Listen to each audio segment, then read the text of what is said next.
Today I'm joined by an absolutely fantastic woman. I'm joined by Nina. Nina helps women who feel out of control about food eat better without guilt and overwhelm. Nina struggled with a secret eating disorder, binge eating, and because of the deep shame of that, she avoided help, and so she did it alone and had to find out how to overcome that by herself. So she now uses that knowledge to help others. Outside of running her own business from home, Nina loves spending time at the beach with her dog. She's married, she's starting a family, and something that I absolutely love, she's part of a spa club, which is a group of professional women who run their own businesses, and it's the Self-Preservation Accountability Club. So often as women, we forget about self-care. I love that you've started a club that's all about actually making accountability for self-care. Yeah, it was quite a funny one how we got that started. Yeah. So I'm sure that we'll come back to self-care multiple times throughout this. But can we start by, it was a secret eating disorder, binge eating. Tell me, how old were you when that started? This all started, I want to say, somewhere between the ages of 18 and 20. I'm a little bit foggy about the actual start, but I was quite young. Oh, wow. That's interesting, because I was thinking, I almost expected that to be younger. I would say the origins of what caused the eating disorder started much younger, but the presentation of it actually becoming a disorder with food in, like, I guess, the clinical sense would happen much later. Right. So what did it look like for you? So for me, at my worst, it looked like searching for opportunities to hide and eat a lot of food in secret, often in my car. I would go to McDonald's, like 3 different McDonald's in a row, just so they didn't know how much food I was ordering. I'd eat that food very, very quickly. And then I would actually go home at my worst and purge that as well. And at my absolute worst, it actually impacted my work and my relationships. So I would look for opportunities in my workplace to leave and walk home. I worked just around the corner, to walk home, to binge and purge as well. So I had to quit my job and find a job that didn't involve so much food.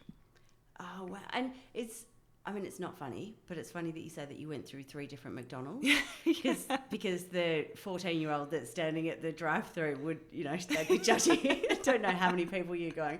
But, I'm laughing because I know people that when they get food delivered, they'll be like shout to nobody in the back, food's here, when actually they're going to eat it all themselves, but they don't want people to think, I don't think the Uber Eats driver actually cares who's eating it. But they're not paying attention, but you have this idea that everyone's watching you and everyone's watching what you're eating. And my clients will say these stories all the time about, pretending that they are serving a whole family, or even just saying to them, ordering from multiple different places when they get Uber Eats. Like, the places will know. Oh, my goodness. So how long were you impacted by this?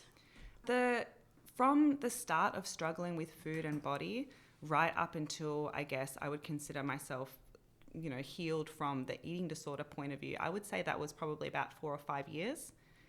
But within that time, there was periods of time where it was very subtle, where it was, I was just going to the gym and I was doing all these crazy diets and I thought that I was being very healthy, right up until, binging and purging multiple times per day and needing to quit my job. So it looked differently throughout those years.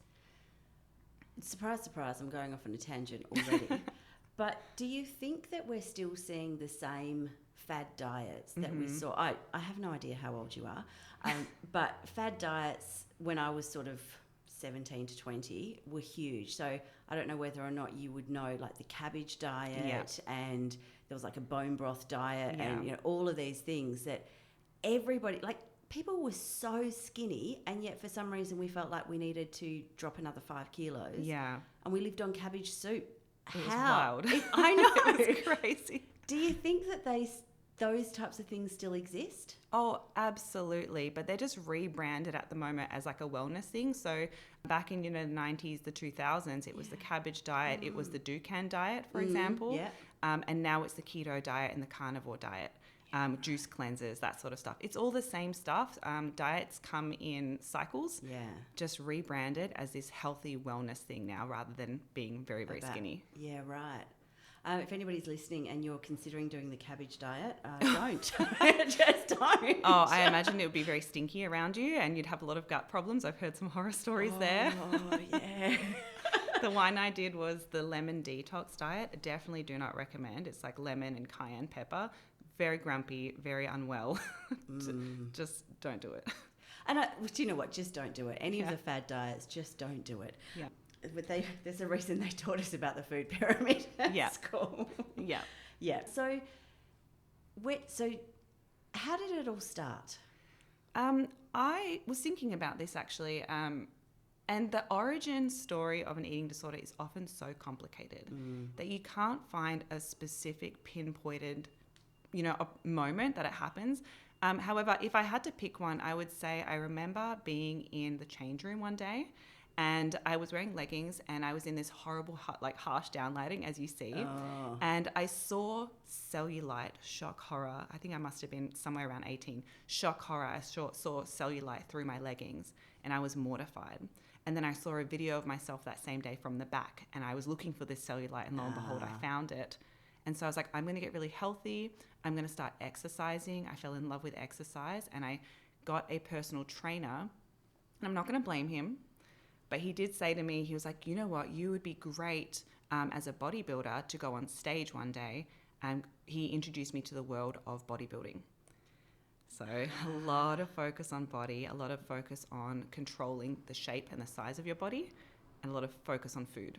And bodybuilding, while, strength training is really good for you, bodybuilders often have something like 2% body fat, and they dehydrate themselves to get on stage, and all of these really dangerous practices. Yeah. It's extremely unhealthy, and what people don't realize, they view these bodybuilders and they kind of go, wow, they have these incredible bodies, this is the epitome of health, but this is a sport, and the people who are in the sport completely understand that what they are doing is incredibly unhealthy. They have to engage in disordered behaviors. It's essentially an eating disorder, but it's part of the sport, and they just have to have the mental resilience to deal with that. Did you ever go into the bodybuilding? I really wanted to, but my brain kind of kept me in this cycle of I'm not quite good enough yet to get a coach. And when I lose a little bit more weight, then I will get a coach, because I didn't want to feel embarrassed working with a coach and then being like, oh my gosh, you're so embarrassing for thinking you can get on stage. Looking back, I totally could have. And getting a coach might have been, it could have made or broken me, depending on who the coach was. Yeah. But because I was constantly trying to lose weight, cutting as it's called, and never was okay with the idea of bulking, which is trying to gain weight and muscle, I was just stuck. I didn't really go in either direction. Yeah. So if you were doing it again, what would you do differently? If I was doing it again and chose to continue down the pathway of wanting to get on stage and continue bodybuilding, which I actually wouldn't recommend for myself at that point in my life, I would get a coach. I would make sure that I got a coach that was all across body image, and was all across creating a good relationship with food, somebody who would perhaps start you at gaining weight and putting you in a bulk first before considering anything else. Doing it alone is too hard. I don't know that it's going back to however long ago. When you got your personal trainer, did you look at what kind of qualifications your personal trainer had, or what kind of experience, that kind of thing? My qualifications for him was purely, did he look muscly? Yeah, right? Like, he looked muscly. He looked like he knew what he was doing. Yeah, exactly. And he was telling me about all the food stuff. He seemed educated. I didn't know what I was doing. Yeah. And we have this big saying in the, the nutrition, the wellbeing space, is your body is not a business card. Yeah. And just because they're jacked, just because they're thin, doesn't mean they know what they're talking about. The flip side of that is, I remember being quite young and going to an exercise class, and the exercise instructor was not quite thin. She was not jacked. She was chunky. Yeah. And I was so judgmental and be like, why am I going to a class that she's running? Like, seriously, that is not my goal picture that I have in my head. So this woman could move. Yeah. And, she could make it through the whole class and still be able to talk through it, which, if you've ever run an exercise class, to be able to talk through while you're doing the exercise, it takes a lot. So, she was amazing. But my thought was, no, I want the young, skinny, perky one, because that's what I want to look like. Yeah. And the reality was, I was probably skinnier than the young, perky, skinny one, but you just don't see that. So yeah. We're so conditioned to believe that what you look like is a reflection of how good you are in that space. And I think there's been a movement in the other direction. Oh, I shouldn't say now, because we're going the other direction again, but there was for a little while that body positivity movement where people started to understand that. But yeah, you'd go into a room and you'd look at that person and you'd be like, well, do I want to be you? Yeah. And only looking at the outside, not at how fit they are. I've got a friend who we sometimes do some workouts together, and she wants to talk to me the whole time, and I'm like, girlfriend, I am not that fit. Please stop talking to me. Well, I must admit, so I, when I was coming to meet you, had gone inside, and I was like sort of going, oh my goodness. So I ran up the stairs, and then as we were walking out, I'm like, can we just stop talking till we get to the bottom of the stairs? Do you know what's actually so funny is when I got to the top of the stairs, I was glad it took you a moment to find me, because I was like, that's it. Let me just sit for a minute. Right there with you. So yeah. So you said that this impacted relationships as well. Yeah. So tell me a little bit about that. So at the time, it impacted a lot of friendships. So because of within the friendships, we had some friendships that actually created quite a disordered relationship with food. Like some of us were really kind of egging it on and really normalizing it. But in that time frame, because I was having so many emotional struggles, because struggling with food is not about the food. It's about self-regulation. It's about how you're coping with life. It's just kind of how it presents itself. That I actually started to distance myself from people, and maybe I wanted to go partying and they didn't want to go partying, and then they would start to judge me and those sorts of things. So I started to create a distance with them, and as I left that job, I just cut ties with everybody in that workplace, because it was just too much for me to associate with that. But more importantly, I would say to my story is the actual relationship I was in at that time. I had gotten in a relationship with somebody who I shouldn't have. They were somebody who was a friend, and they had kind of given me an ultimatum. They were like, I really like you. I want to be in a relationship with you. And if you don't want to be my girlfriend, essentially, I don't want to be your friend anymore. And because I had just done this big cut, I was like, well, I don't want to be alone. Left, yeah, exactly. So desperately clung to him, and we engaged in some really unhealthy behaviors together. So we were very obsessive about the gym together. That's what we did. And we'd have these binge cheat meals on the weekends together. So we very much normalized that. And the poor guy who's going through his own things, and when I would come to him and be like, I feel so guilty for what I ate, or, I don't like the way that I look, he would make comments such as, if you feel bad about your body, go for a run, or stop eating. And it got to the point where he was probably feeling frustrated. He would even say things like, well, just stick your fingers down your throat. Not imagining that I would ever do that. Yeah. Well, they're very toxic. Yeah. So it sounds like that was good that relationship kind of moved on. Yeah, that took a little while still. Yeah. So that was I clung onto that for a little while. And it wasn't until I got my dog, sounds so silly, that I got my dog that I had the strength to actually leave that relationship and start to work on my relationship with food and body. Oh. Yeah, my boy. Is that the same dog that you've got now? Yeah, the dog that I have now. Oh. Yeah. Yeah, dogs are so, they're just so good for the soul. They are. Yeah. They really are. So as part of the intro, I talked about the shame, and that because of that shame, you didn't reach out for help. Yeah. So tell me a little bit about that. There was this strong belief that I had to be the fitness girl, and I had to look a certain way to be accepted. So you know how I was saying that my origin story with my body image and eating disorder started when I was much younger? Mm-hmm. Essentially, it came from this belief that I wasn't enough as I was, that I wasn't accepted. I was always a little bit weird. Like in hindsight, I realized I've got ADHD, and that probably played a role in how I was feeling in social groups. Yeah. And through that, somewhere along the lines, likely through, the 2000s diets and the magazines, I thought, well, if you're at least pretty and beautiful and skinny, then it doesn't matter if you don't provide much value in other ways, you will still be accepted, which is so sad. Like I didn't realize it at the time that's what was going on, but it really was. And so through that, it kind of made me really vulnerable to picking up, all these habits and behaviors. But it's so true, because it's really early on that those identities, that you either develop them or they're developed for you. Yeah. So you're the sporty kid, or you're the smart kid, or you're the, whatever that is, you're the pretty girl. And that sticks with you for however long. And, well, I've always been the fitness girl. Yeah. So who am I if I'm not the fitness girl?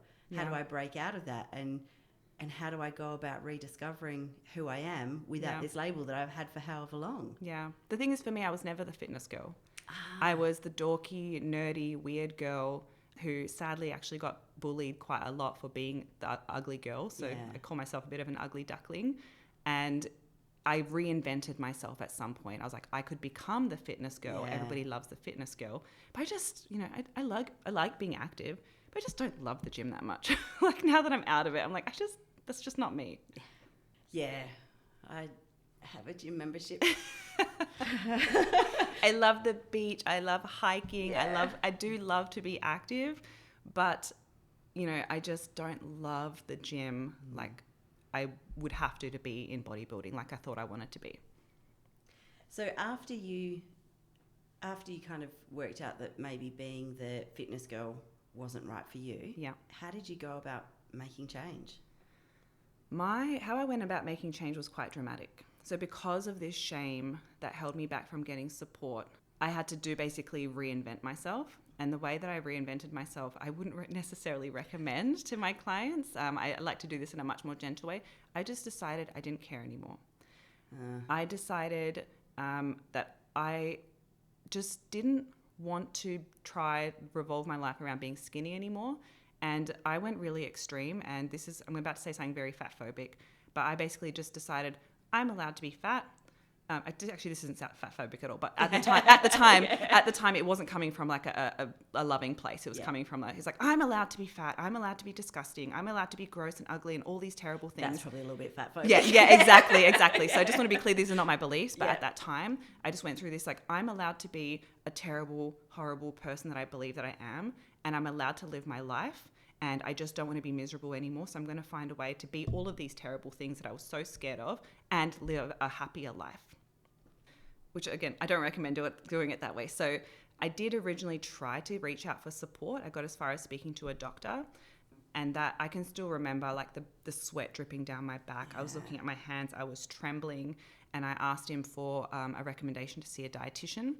And he turned to me. He was like, no, you don't need a dietitian. You need a psychologist. And I was mortified.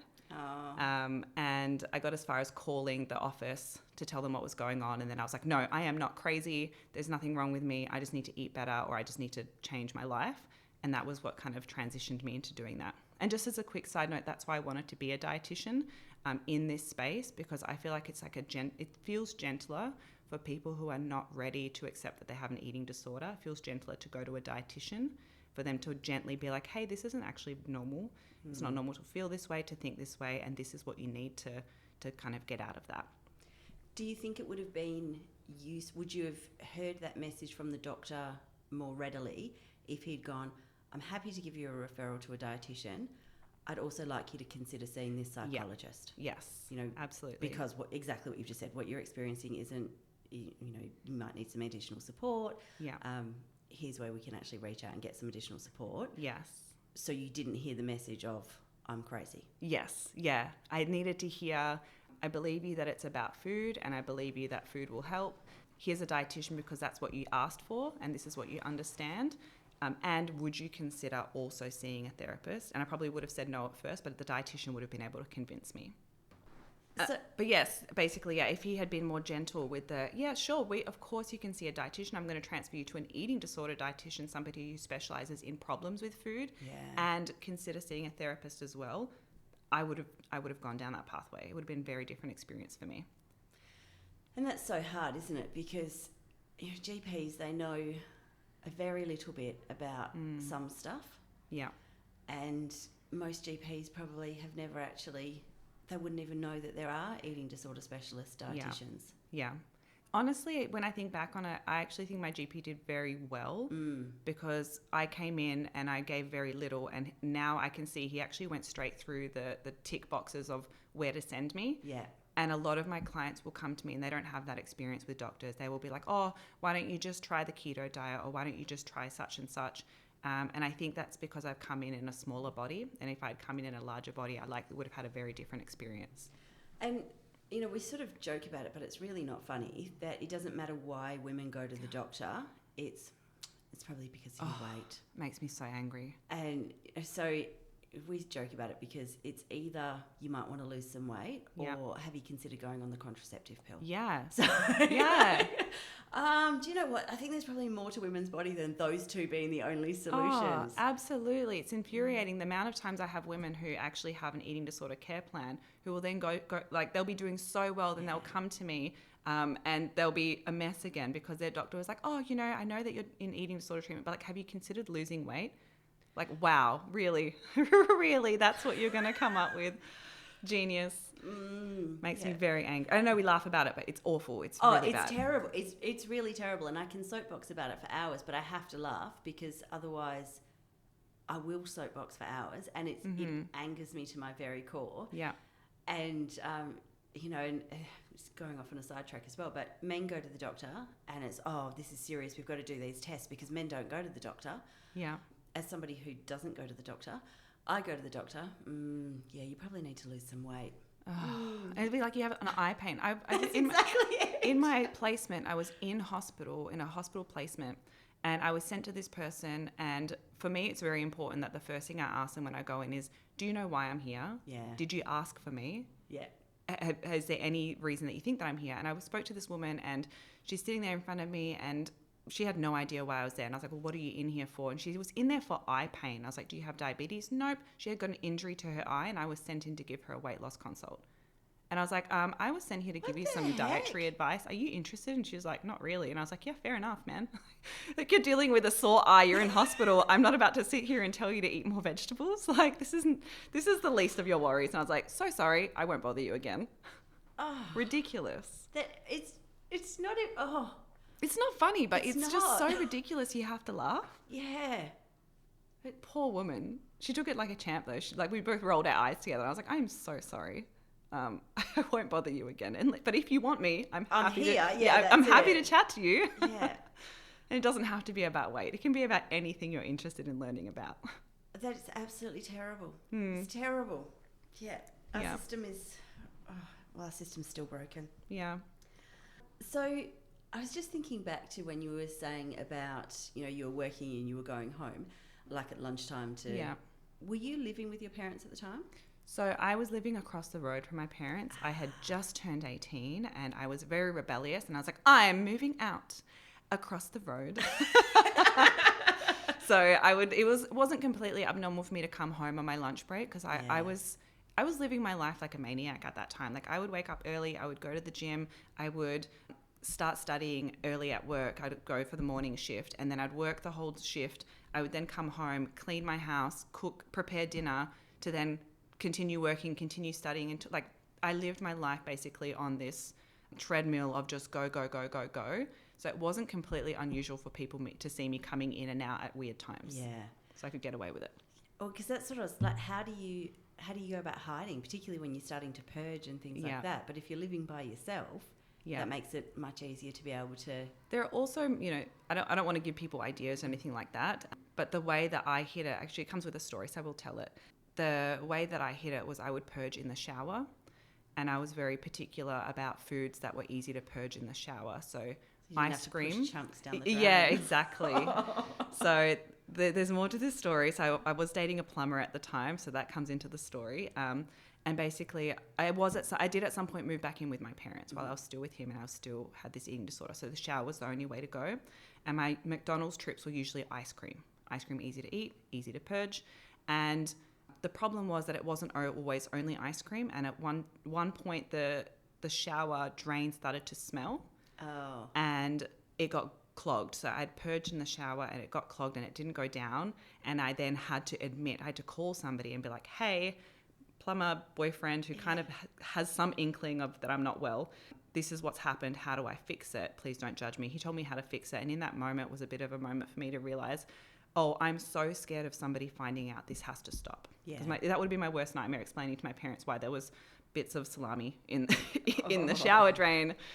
But it could have gone the other way, that, well, now I know how to fix it, I can be prepared for if it gets blocked next time. Yes. So, in a way, sort of lucky that it did go that way, that you did think, this has to stop. Yeah. It was lucky it was happening at a time where I'd gotten a few messages from uni. I just started studying nutrition at university, but I'd finally gotten some messages saying that this isn't normal and maybe you should get help. And I was kind of in denial, but looking for evidence and proof that I needed help. That stages of change stuff. Yes, exactly. The ice cream story also ties into, how I was saying that I just gave up. Yeah. So my idea of giving up was, I love ice cream and I'm just not going to live my life fighting with ice cream anymore. So I went to the shops and I got a connoisseur ice cream, which was my favorite, was on sale. So I got 3 or 4 tubs of ice cream and I put them in the freezer and I said, I'm going to take this ice cream and I'm going to eat as much as I want every day. I'd come home from uni every day. I'd take the whole tub out in their big tubs, and I would watch House MD. Love that show. Still love that show. And I'd open my tub of ice cream and I would just sit there and eat out the tub. And at first I ate a lot. Yeah. You know, sometimes I ate the whole tub, but I wouldn't let myself purge. I'd be like, I just have to deal with the consequences of eating this much ice cream. That's just my life now. And it got to the point that it was a habit. I did it every day. But within just a couple of weeks, I went from eating almost a whole tub to having a spoon and putting it away to even forgetting that the ice cream was even there. And that's how I accidentally discovered, oh, there's something to this. Yeah. And I actually use this strategy with my clients. It's called habituation, where whatever your binge food is, you bring it back into your life and you make sure that you always have a lot of it to get rid of that feeling of scarcity, of I can't have it, I got to eat it all now so that it's gone tomorrow. All these little dieting paradoxes that come up and cause binging, it eliminates those. Very scary. You need to really, you really need to trust in the process, because if you get halfway through and back out, you have to start again. Oh. Very scary. I call it the storm. But yeah, really worth it, and a great strategy I use with almost all of my clients. So looking back now, what do you think, would you reach out for help now if you knew then what you know now? Oh yeah. My biggest regret is not reaching out for help. It's kind of like a blessing and a curse. So it's a curse in the sense that something that I could have easily overcome. Well, I won't say easily, but I could have overcome in 8 to 12 weeks, maybe up to 6 months, depending on how resistant I was at the time. I actually spent years trying to figure out on my own.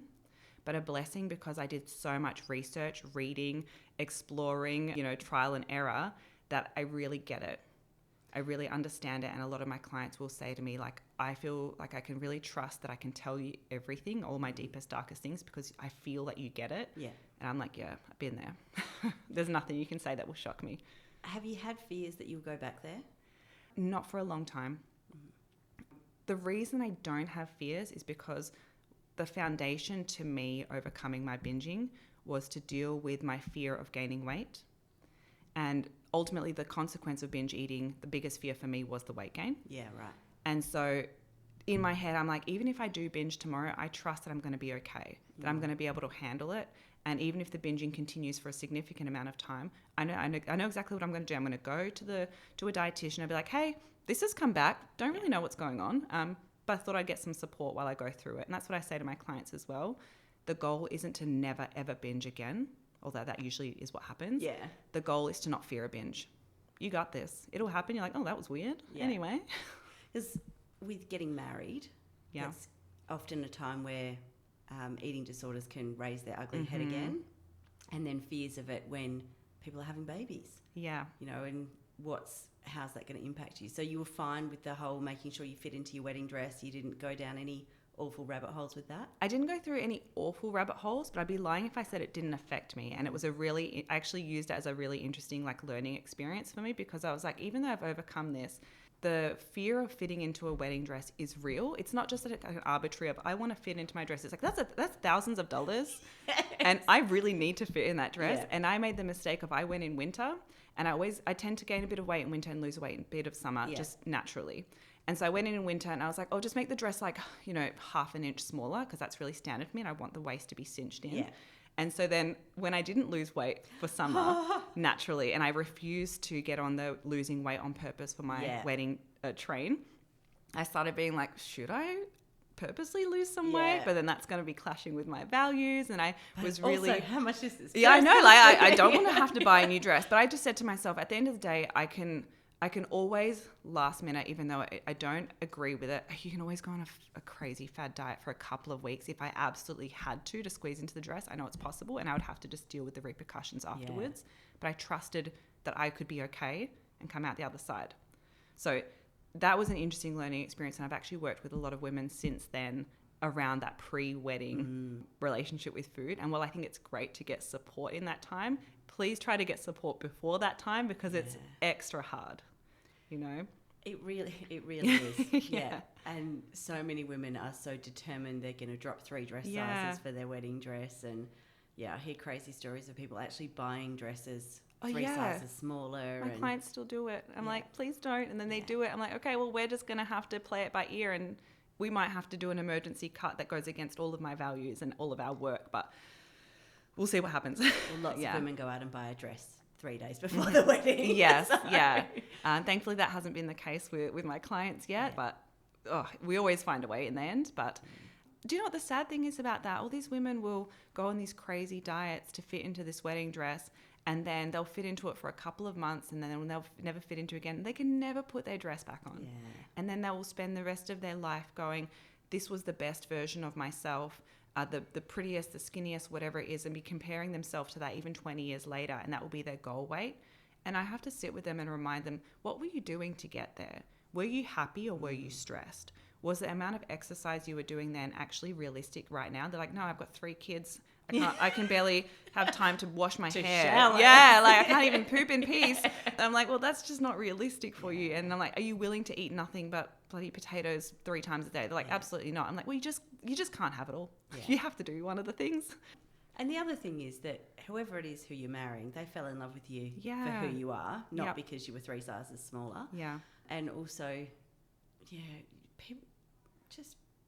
It's miserable when you're eating nothing but cabbage soup for long. And you're miserable to be around. Yeah. I remember when I was doing that crazy lemon detox diet, people were like, can you please just eat something? Because you are horrible to be around right now. So cranky. Yeah, definitely. So tell me about some of the, like, when you first started, so we took, I sort of mentioned stages of change. So when you were going through that, preparing for change, and what are some of the things that you started looking for that you started to think, I can implement that, or maybe I'll start quickly with the first stage of change, I guess, for people who don't know, is I didn't think I had a problem. I thought my problem was that I only lacked in willpower. So the first things I was searching for was the better diet. I chose to quit my job and start studying nutrition because I thought it was going to inspire me to be the best dieter in the world. If I knew how bad foods were, that I would be put off eating them, and then I would be magically the healthiest, skinniest version of me, which is insane. And it wasn't until, I think it was in my first year, my first semester, there is a company, it's called the Ellen Satter Institute. Have you heard of it? I haven't. So I think this could actually be a pretty good resource for the health clinic. So Ellen Satter Institute is basically an institute on helping parents feed their children and help grow intuitive eaters, essentially. And within there, they've got a resource, and it's what is normal eating. And we were told to read it out in class. And I'm reading out this, 15 sentences of what is normal eating, and I'm reading it and I'm going, I either don't agree with anything on this page, or I can't do anything on this page. Yeah. And that was the first true moment where I was like, it's not that I just need to eat better, it's I have a problem. And so that was my very first stage of realizing I had a problem, and I started to search for evidence that I had a problem. And I was like, what is normal? And I'd start asking people, like, do you ever, eat some chocolate and then like feel really, really bad, but like so bad you can't stop thinking about it? Like, not really. And I'm like, cool. Cool. Good. Yeah. Good. Nice to know. And so I started really seeking out this stuff. The problem was that at the gym, a lot of my problems are normalized. Yeah. So I had to start seeking it out in other areas. And I started, now that I remember, I started following Lindy Cohen. So Lindy Cohen is quite big in the binge eating space. And she talks a lot about what it means to be a binge eater, what is binge eating disorder, what is normal and what's abnormal. And I came across her, and because she was a dietitian, I really respected her, and I was like, I want to be her. Yeah. And so she played a big role in me, finding this pathway as well. So started looking for evidence that what I was experiencing wasn't normal and that a different life was possible. Something that I try and talk with my kids about is getting out of that echo chamber thinking. Yeah. So going back quite a few years, I was incredibly shocked at the result of an election, because literally nobody who I spoke to had voted for that particular political party. And I was like, how is this even real? Like, I literally do not know anybody who has voted for that. And then I sort of thought about, well, actually, maybe I need to expand my circle so I can expand my thinking and, debate with people and that sort of thing.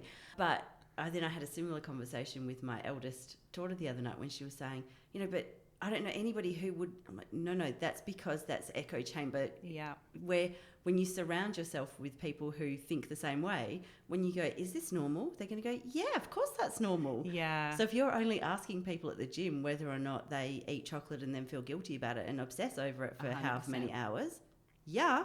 Yeah, they all do. And they're like, do you binge? Like, yeah, it's a cheat meal. Yeah. Yeah, like that's what we all do. And how many diets, and I'm sorry, I've got to let go of this, but how many diets had a cheat day? Yeah. You know, you did next to no calories for 6 days, and then you got a day where you got to just binge for the, like, we normalized Strategic it. binge. Yeah. Normalizing binging. And what people don't realize, a lot of people do this, but then they also ate stuff on outside of that the day. other- And then, so they, even though they technically were not supposed to feel guilty for that day, they Yeah. still felt guilty, Yeah. which defeated the purpose. Yeah. Yeah. Yeah, on the topic of, I guess, echo chamber. Oh, yeah, the people that you surround yourself with. A lot of my clients that I work with, when they're working on their body image things and food, they start to realize that their friend group now starts to feel a little bit uncomfortable.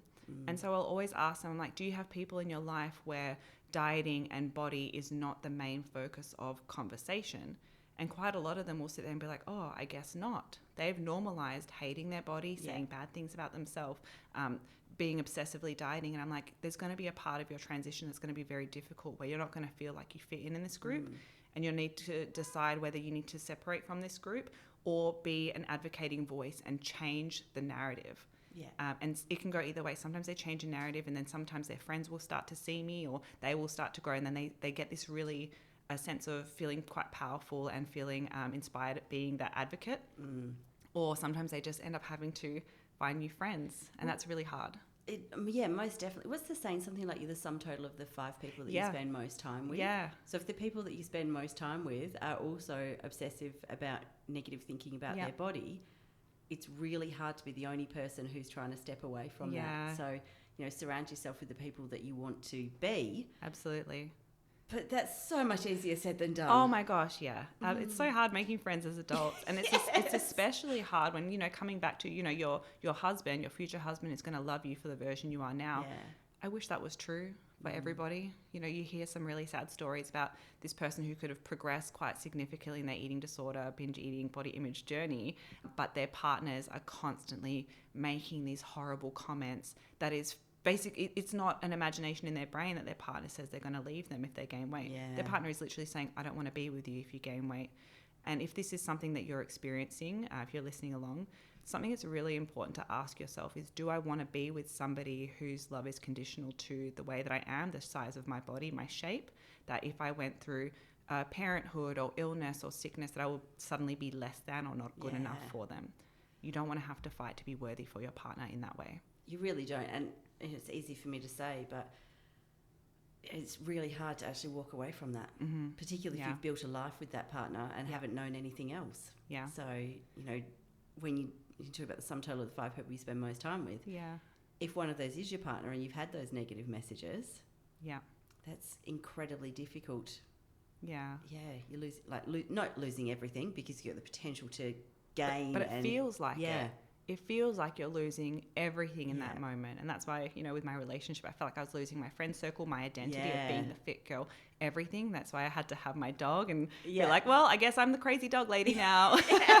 And that's what helped. And I've actually had candid conversations with my now husband. So I always do this. I say now husband and current husband for some reason. I just need to put a little bit of a threat in there, like, you never know. Yeah, you never know. I've been married 21 years, but nothing's set in stone, right? Yeah, you never know. I don't know why I do it like that.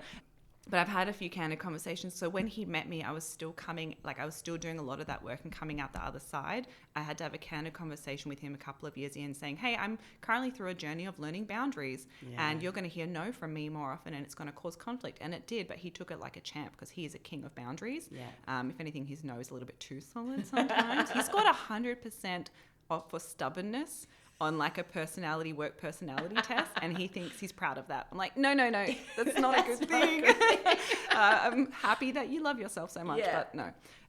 But I've had a candid conversation with him where I've, you know, without sharing too many details of my clients, of course, confidentiality, being like, some of my clients' partners really put a lot of pressure on my clients to look a certain way. And I said, I don't know what my body is going to do X amount of years from now. Yeah. And if you ever put pressure on me to change my body and you can see that I am struggling mentally and emotionally to do that and it's not feeling supportive for me, I'm letting you know that that's a deal breaker for me, especially with my history. And I hope that in the other way around, that would be true as well. So those conversations are really important. Oh, look, 100%. And I hope that you never have to get, like, you know, you're in a really solid relationship, so it's unlikely that you're ever going to have to get somewhere where you have to make that choice. But saying it and actually walking out, so hard. Yeah. You know, you can believe that, but when it comes to it, it doesn't make it any easier to actually walk out the door, does it? Yeah, especially if you've got kids involved. Yeah. That's why it's so important to really think about who you're going to start a family with. I know. I do often tell people, remember, if you're going to have a child with this, you are connected to that person for life. It's for life, no matter what. And to their parents for life. Mm-hmm. Oh, yeah, and their parents as well. That's so true. Yes. Yeah. And life is a really long time. Yeah. Yeah. It is crazy to me. Me and my husband are really big on that, talking a lot about family values and, you know, general, you know, future values and how you want to live your life. So it's crazy to me that I hear so many people that have kids and they realize that their parenting styles don't align at all. And I'm like, did you ever have these conversations? Like, no, I just never thought about it. Yeah, so we really totally hard. did. We had those conversations before, and I knew 100% what kind of parent I was going to be.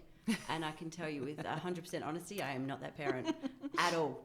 I knew where that was going right away. I was so not. Like, I knew this is how I'm going to do this. Of course. You know, I was the world expert in parenting prior to having children. Of course, yeah. I know exactly how. My kids are not going to be on the screens ever. Of course not. Totally. We're going to have these strict rules and blah, blah, blah. And that is not the kind of parent I am. Yeah. So, I'm the kind of parent that when we go out to dinner, I'm like, feel free to order dessert first, because I don't want you having to try and cram it in at the end. Yeah. So if you want dessert first, you have dessert first, and then if there's room for food after that, we'll have mains I'm after. team dessert first. My husband thinks it's crazy. I'm like, I want a little sweet treat before my dinner. Well, why not? I don't want to go away from the restaurant feeling uncomfortable. Mm-hmm. So, like I said, I'll have the dessert first. Yeah. Depending on how big it is, I'll either have an entree or a main, or I'm done with just dessert. Yeah. I think that's actually sensible parenting. I'm all about that. I am all about that. Yeah. I love to hear stories of dietitians in particular who then become parents and get significantly humbled, because no matter what strategies you have and how much you know about food, you just can't control what a little person eats. Really can't. Like, they are the ultimate intuitive eaters. Yes. We need to strive to be a little bit more like them. I don't know, some of the kids who refuse to eat anything but McDonald's chicken nuggets, maybe not a life goal. Yeah, look, it was striving to eat chicken nuggets all the time, but listening to our bodies and saying yes or no to what we're going to eat. Yeah, definitely. So you've said a few times that you created this definition of self being the sporty one, the fitness one. What's your definition of self now? You know, when we started this conversation, you kind of asked me this, and I was like, I actually don't know how to answer this. And my big belief now is that my definition of self is whoever I am right now. Yeah. And my definition of self is always changing. You know, with body image, for example, people will have this goal body and they think that when they get to that body, that then they are themselves and they're in waiting mode. I'm like, well, not really. I'll use the example of, pregnancy. My body is going through change. And there's this big push that when women's body goes through change in pregnancy, that they need to bounce back and get their old body back. That's the goal. Mm-hmm. Like, my body hasn't gone anywhere. It's still here. Yeah. I don't have to go back. And I have no idea if my old body is ever going to be achievable again. I might have a smaller body. I might have a bigger body. I just don't know. And I am completely... You're probably going to have bigger feet forever. Just putting that out there. I'm really sad about that. I already struggle with nice shoes. And I'm like, I'm just going to walk on my tiptoes or something. Let's not flatten these bad boys out anymore. But that's the thing. So my body and who I am is whoever I am in that moment. Yeah. And right now I'm in my pregnant lady era, and I am the pregnant lady who is napping and snacking and sounds so nice. Just not the letting pregnant people part, love the on napping. me. Yes. I know a lot of people make the most of napping now because you might never nap again. I'm like, yes, I will. I will not feel guilty about napping. Oh, God, don't feel guilty about napping. Yeah. No, it's beautiful. Yeah. I would take that up as a hobby if I could. Yes. Oh, I was never a napper before. I didn't appreciate it. And it's only been in the last few weeks in my second trimester it started to hit me. And I'm like, I just need to accept this. I wasn't a napper till my third child. And then I'd find myself wandering off to lie down in bed. And I was like, I don't even know how I'm here. but I am, so I'm just best to have a nap. Yeah, your body is telling you something. So the same with people wander into the pantry. If you wander into the pantry and you don't know why you're there, your body's trying to tell you something. Yeah. You're either hungry or you're bored. Yeah. Yeah. Maybe keep a colouring in there just in Yeah. case. No, but I really like that idea of your sense of self is who you are at the moment. So many people have the I'll be happy when, and everything. And, I do think life's a journey, but it's not about the destination. Yeah. But everybody's so focused on when I've got this, I'll be happy. And then they get that and they're still not happy. So, well, now I need to drop another 5 kilos, or I need to get into a smaller dress size, or I need to be able to walk on higher heels, or, whatever that might be. It's I'll be happy when, rather than taking the time to be happy now and finding joy. Not that you should be happy all the time. That's the thing. You just can't be happy all the time. No. And you just need to accept that. We don't want to be miserable all the time. But I used to do some work with the WA Institute of Sport, and it just comes to my mind because I talked about it with a client recently, where they talked about with your workouts, for example, you do the 30-30-30 rule. 30% of your workouts are going to be incredible and amazing. You're going to love it. You're going to be happy. 30% are just going to be there, and 30% are going to suck. And I think we can apply this to life. We want 30% of your life to have those magical moments. You're with your friends. You're having a great time. You're super happy. It's okay for 30% to just be there. You're just going through the rat race, and 30% to kind of suck. You have to have the suck to have the good. Well, yeah. I don't think if you don't have the suck, you don't appreciate the good. Yeah, exactly. Yeah. So thinking back through all of your journey, you're obviously talking to women who are somewhere along that journey every day. What advice would you give to listeners who are perhaps starting to go, oh, actually, maybe the binge eating, or maybe the constant dieting, or the 5 hours in the gym every day, maybe that's not as healthy as I think it is? Yeah. What would you say to them? Work on your echo chamber. Now that's on our theme. Clean up your news feed. Make sure you're not just following bodybuilders and influencers that are skinny and healthy and wellness and that girl. Start to follow people with diverse bodies. Follow accounts that are in line with what you're looking for. If you want to improve your relationship with food, follow accounts that talk about that. Same with body, that sort of stuff.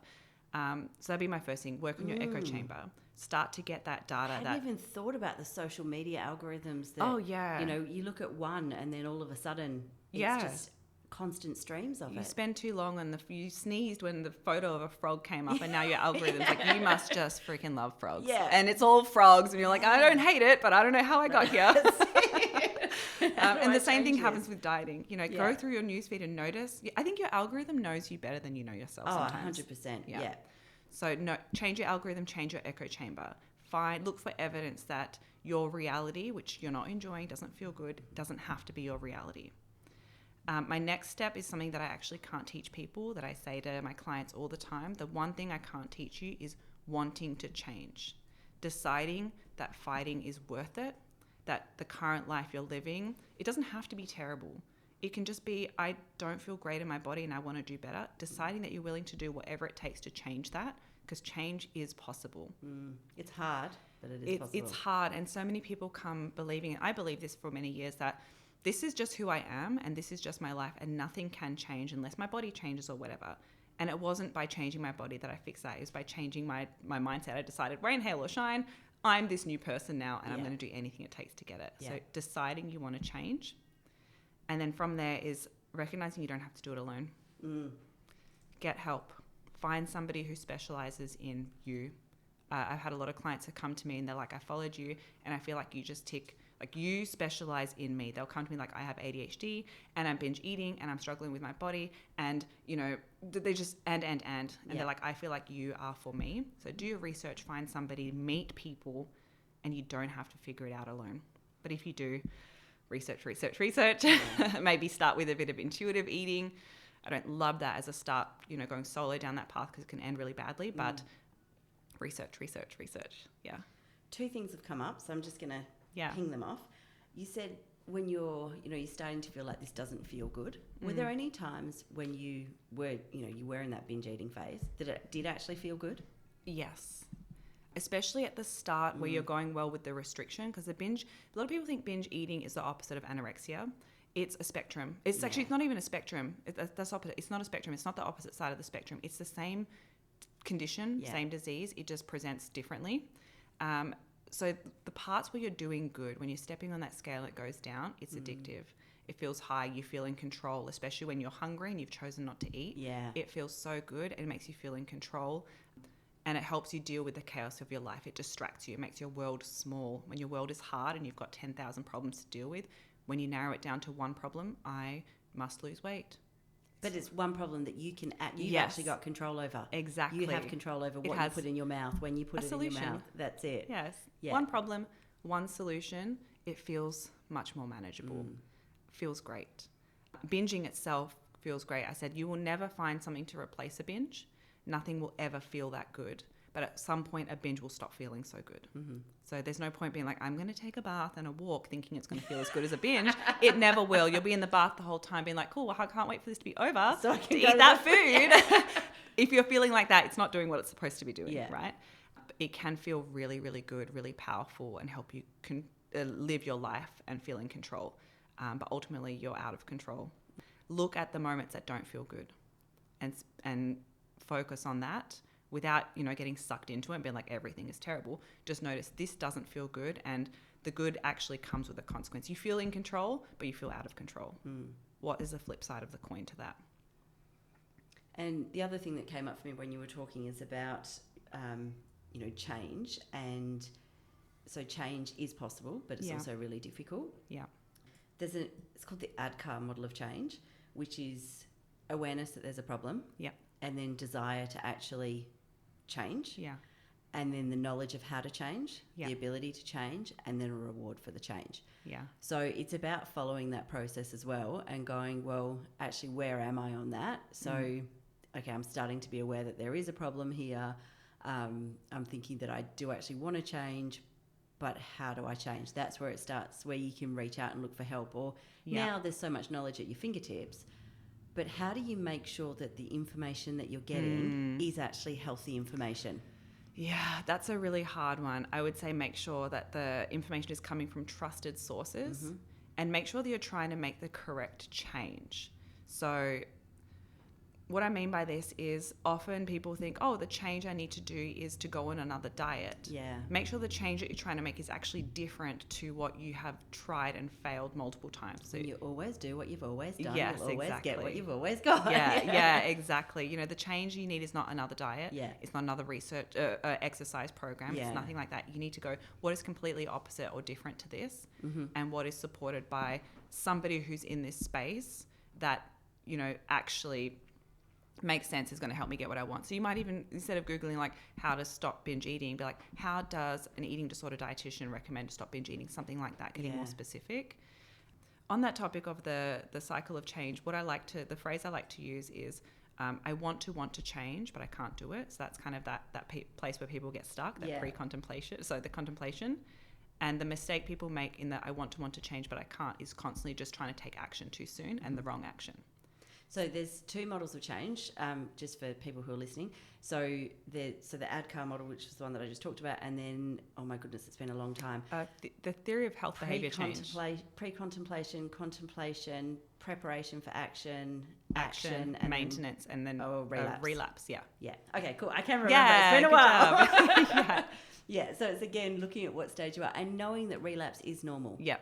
And when you relapse, that stages of change, it's a spiral. So if you relapse, you may not relapse straight back down to pre-contemplation. Yeah. And pre-contemplation is when you don't actually think that there's a problem. You're not trying to change at all. Contemplation, you're thinking about it. Preparation for action, it sort of makes sense from there. But you may relapse just back down to preparation for action. Yeah. You might be like, the plan that I was doing worked for a little while, but now it's winter time and I can't go out into the beach in the sunshine anymore. I need to go back to preparation, decide what's going to be my new plan to do some more movement, for example. That isn't going to be 5 hours in the gym every day. Yes, exactly. Yeah. Yeah. So with the, knowing where to go for information, so you mentioned eating disorder dietitians. Yep. Are there specific kind of training that eating disorder dietitians do that people should be looking for? Yes. So first you want to be looking for an accredited dietitian. So a nutritionist actually isn't trained in eating disorders and disordered eating at all. They should not be working in that space. So you want to find someone who's an accredited dietitian ideally. You can find accredited dietitians on Dietitians Australia. I think it's, is it .org? I can find out for you. And you can also look I'll put the link in the show notes. Perfect. You can also go on the Butterfly Foundation. So they have a lot of resources. So actually that's a good spot for resources, even for parents. If your teens are kind of going through something, you can see the signs. I'm pretty sure they have a workbook. Yeah. And for schools, if you're a teacher and you're seeing a lot of it in your schools, they have a lot of resources on there as well. So you could start there by looking, and then you want somebody, you don't want to just go to a general dietitian. Like, we are not trained in eating disorders at all. You want to find somebody who actually says that they are accredited. They might not say they're accredited, but just say that they specialise in eating disorders and disordered eating. You could ask them for their accreditation, and if they can give you one, great. If they don't have one, they won't give you one. Yeah. So don't worry too much about specifically what it is. They either have it or they don't. Yeah. I think it's worthwhile asking. So you say that you're experienced working, this is your area of specialty. What does that mean? So what kind of additional training have you done, or how are you actually focused on that, rather than just I've decided and I'm randomly taking people off the streets? So there is a specific eating disorder training that is done in Australia. So I think it's ANZEAD. I can't remember what it is, but that's like the foundation of you now understand about eating disorders. I've done 2 additional trainings on binge eating disorder specifically. I've done additional trainings on neurodiversity affirming healthcare, on body image healing, intuitive eating, dialectic behavior therapy for dietitians, so therapeutic techniques. An eating disorder dietitian is not like a standard dietitian where they're just going to give you a meal plan. Not that that's what standard dietitians just do. But we don't just talk about food. We have to have training in therapeutic techniques, and we do some mild, counselling skills and techniques within our scope, of course. So that is related just to the theme of eating disorders and disordered eating. But of course, you do a training on diabetes and then gut health and all this other stuff. Yeah. But an accredited dietitian, has 20 to 30 hours of additional training every single year. So through our accreditation, Yeah, I didn't know that. Yeah. I just think that so often people don't know where to go, and they might be following somebody on Instagram who says they're whatever, and even when I asked whether or not you checked what kind of qualifications your personal trainer had, often personal trainers, they've done a 6-week course and then they're in there and they're working with people who have got whatever health conditions that might be with no knowledge. So and giving nutrition advice, which they're not actually allowed to do even if they are well trained. And I know some personal trainers who have gone on and have done so much additional training. Yeah.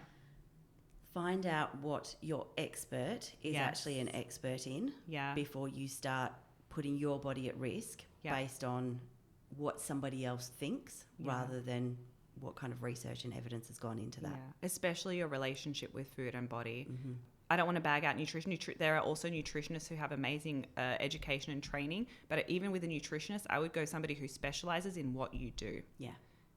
Not someone who's just a general nutritionist, because they could also have a 2-week certificate online, and I see that a lot, and they often have the most followers and they often have the biggest platforms and make the most money, and it's very frustrating to see the damage that they do, the incorrect information that they're putting out there, but because nobody even asks questions, nobody knows what an accredited dietitian is, right? Nobody knows. There is a big difference between a nutritionist and a dietitian. What is totally off on a tangent. What are some of the most common myths that you see out there? Maybe I'll stay on trend right now. Actually, no, I'll start with the old myths. So some old myths are like eggs and cholesterol. So that's old. That's very much old news. And it was actually not that dietitians have changed their mind. It's dietitians got a little bit of information and research, said, hey, we're investigating the topic of eggs and cholesterol. And the news articles went, eggs have cholesterol, they're bad, don't eat them. Yeah. That's simply not true. We now also know that it's got some things in that are amazing for people's ADHD brains. 100%. So choline, really important. That was the word I was looking for. Choline, being pregnant as well, making sure I'm eating 2 to 3 eggs every day to get enough choline, really important also for elderly communities. So if you've got somebody older in your life and you really want to support their brain health, get them eating eggs. Maybe get some chickens. Yes. Yeah, I want to get some. We got a brand new yard. I want to get some chickens. I'm going to start researching. I'm very excited. Yeah. To stay on trend with what's happening now, so we have the carnivore diet. Let's just say the one thing, like nutrition is a very complex science, and the one thing that we're very, very confident about in the world of nutrition is that vegetables and fruit are extremely nourishing for us, and they've basically gone and taken that one piece of information and thrown it out the window and decided to go carnivore. So they make comments about, plants having phytates and oxalates and them being chemicals that stop us from absorbing nutrients. They've taken a little bit of truth and they've run crazy with it. and they're like, oh, dietitians aren't telling you about this. I'm like, this is because we learnt this in our first year. It's very boring and very uninteresting. So you don't have to worry about that. Anything you can do that includes plants is fantastic. On the flip side, you don't then have to go completely plant-based and vegan. Eating meat is not harmful for your health. That there is benefits to eating meat, and including it if you feel ethically that's a part of your ethos. Include it if you can, animal products. And it's not necessarily that eating meat is going to cause colon cancer or anything like that. It's a big one going around. But eating enough plants and reducing processed red meats, especially in Australia, is really important for reducing your colon cancer risk. A lot of people are talking about boosting protein. That is not a myth. Yes, we do want some protein, but it's not our be-all and end-all. I've not seen anybody dying from protein deficiency or being unwell from protein deficiency, especially not in Australia. Yeah. But I have seen young people get colon cancer from not eating enough fibre. Can you think of any myths that come to mind for you? Or seed oils. Seed oils, there's another one. Don't be afraid of seed oils. Ideally, you would include olive oil in your life as often as you can, but seed oils are not out there to kill you. It's, again, a small slither of truth in the science that people have just run crazy with.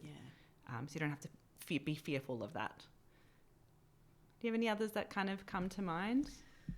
No, I can't actually think of any, but I'm going to be honest. My social media algorithm is not lined up for this. Good. So, that's great. So it might be now because my phone's sat next to me, so it's, heard us for this whole conversation. So who knows what's going to come up now? But so I guess I don't hear the myths, and I just continue eating. See, I try to block them out. Like, otherwise, if anything that happens after 10 p.m. on my social media, I basically have to tell myself, do not comment on anything after 10 p.m. because I'm tired, I'm sleepy, I'm cranky, and I'm going to start a war. Because you get frustrated as a dietitian when you hear all these crazy things. But often my friends will send me stuff. They'll be like, is it true? Should I stop eating oat milk because it has seed oil in it? Is it really poisonous for me? I'm like, no. That was one that was going around. If we have soy milk, it's going to turn the boys gay. Would that be so horrible? For starters. No, if a man has an exorbitant amount of soy every single day, I'm talking like 1 to 2 liters of soy milk plus soy, there could be a chance that it could impact for some men their hormonal balance in such a way that they might start getting some symptoms. But just don't have like 2-3 liters of something. I think that's true for anything. Just too much of anything is a challenge. And this myth comes again from a bit of truth that there are the phytoestrogens in soy milk, and that can help because they mimic estrogens. They're not estrogen, but they can mimic estrogens and bind to some estrogen receptors, which can be really beneficial and cancer reducing, especially for menopausal women. But then men have decided that must mean that it gives them estrogen and boobs. That's not how it works. Don't worry about it. That's just not how it works. You need to have a lot of it for it to have that effect. A whole heap of flat-chested women out there going, damn, I'm going to start having, oh my gosh, if my teenage self heard this, I would just be guzzling soy milk. We heard all this stuff about the chickens having the hormones in it. So all those myths. Yeah. Fun times. And so you mentioned the Butterfly Foundation for parents and schools. Yeah. If you are the loved one of somebody who is, who you may be concerned about or who may be sharing that they have concerns, what would you say to those loved ones? Research. Learn about the condition. Learn about how you can support your family members. There is a free hotline, like a place that you can call. And if you are experiencing troubles with food, or if a loved one is experiencing troubles with food, you can call the hotline and get specific advice for your situation. But outside of that, as much understanding as you can, comment as little as possible on food and body as you can. However, if you see that there is something wrong, don't let it fly under the radar. Don't pretend that it's not happening. I do think it's worth calling it out. Like, hey, I can see that you are either, I can see that something is happening with you with food. You don't have to go into specifics for them because it could be very shame-inducing. But call it out. Something is going on with you and I'm really worried about you. I want you to know that I'm not here to judge. Is this something that you'd like to seek help with? Would you like to talk about it? Here are some resources. Just plant that seed. The tricky thing is if you talk too much about food and body, it can push them away and it can actually trigger the eating disorder. So showing them that you notice, showing them that you care, guiding them to resources, and please, whatever you do not give them any weight loss advice. Please don't tell them to lose weight, especially if it's binge eating. Please don't comment on how much they're eating. Just comment on, hey, trying to think of what a good sentence might be for if you notice binge eating, because that can be very, very shame-inducing. Like, hey, I've noticed that you've behaving a little bit differently about food lately. Are you feeling okay? Is this something that's been going on for a long time? Would you like to talk about it? Would you like support? That sort of stuff. Yeah. I think as a general rule, we should not talk about weight and weight loss and eating anyway. With what you're saying about you don't offer weight loss advice and that kind of stuff, like we should just cut that out of conversations anyway. But yes, if you do recognise a problem, then ignoring it probably isn't going to help. Yeah, you want them to know that you see their suffering. Otherwise, that can also feed into it, where they're like, nobody cares, nobody notices.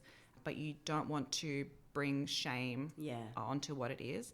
A lot of people struggle with, like, what if my family member is losing weight and they're feeling really proud and they really want recognition for that? I say to them, try not to give them recognition for the weight lost. Try to give them recognition for, I can see you're working really hard and I can see you're really happy that you've achieved your goal. I'm happy for you.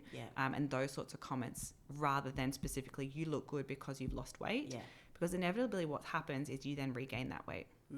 And I've also experienced this as well. So I'd overcome my eating disorder, and in my final year of uni, I'd started ADHD medication. It suppressed my appetite. I was extremely stressed. And I actually, for the first time in my life, had the opposite problem where I was unable to eat enough and gain weight, which a lot of people are like, oh, I wish I had that problem. Now that I've experienced it, it's actually really horrible. It can be quite scary as well. You're losing a lot of weight. You feel very thin and weak and tired. And people started, including family members, started being like, you look really good. You look amazing. You look amazing. This looks great. This body works really well for you. You should stay here. And I used to just candidly say, I'm actually having a really hard time with eating right now. I probably won't stay here. I'm going to regain weight afterwards. And that's a good thing. And even though I did all that work, when I started to regain the weight, inevitably in the back of my mind, I'd always have these memories of, you looked so good. And it's just annoying. It's an annoying little bit of effort, annoying niggling thought you then have to deal with. So try not to comment on the weight loss, comment on how they are feeling and the fact that they feel happy that they've achieved a goal. And same with the other way around. If they start gaining weight, don't comment on, you look so healthy, you look so good, even if it's a good thing with their eating disorder treatment. Comment on, you're achieving your goals, you are progressing, you're doing well with, it's going to be very personal to them. But You've on got what so they're much achieving. More energy. Yes, exactly. Yeah. Fab. And thank you so much for your time. Before we wrap up today, have you got any final thoughts? Oh, actually, do you know the name of the hotline? I can find out for you. I think it's That's right. We'll add it to Ways the show notes or something like that. But I can find it for you definitely and get it for you. Thank you. Yes. So, any final thoughts before we wrap up? Any final thoughts? I would say, if you are having a hard time with food and your body, this doesn't have to be normal. This is not normal. In fact, there are a lot of people out there that just don't think about food in their body at all. They don't have any food noise. So if you are struggling with that, just know that this doesn't have to be your life forever, and you don't have to figure it out alone. You are not, you're not embarrassing. You're not disgusting. It's not shameful that you are eating in private. You are going through something. You are trying to cope. You're trying to survive. And this is the way that you've learned how. Please get support. Please get help. A better life is possible for you, and it's worth the fight. Beautiful. Thank you so much for your time this morning. I really appreciate it. Thank you so much for inviting me.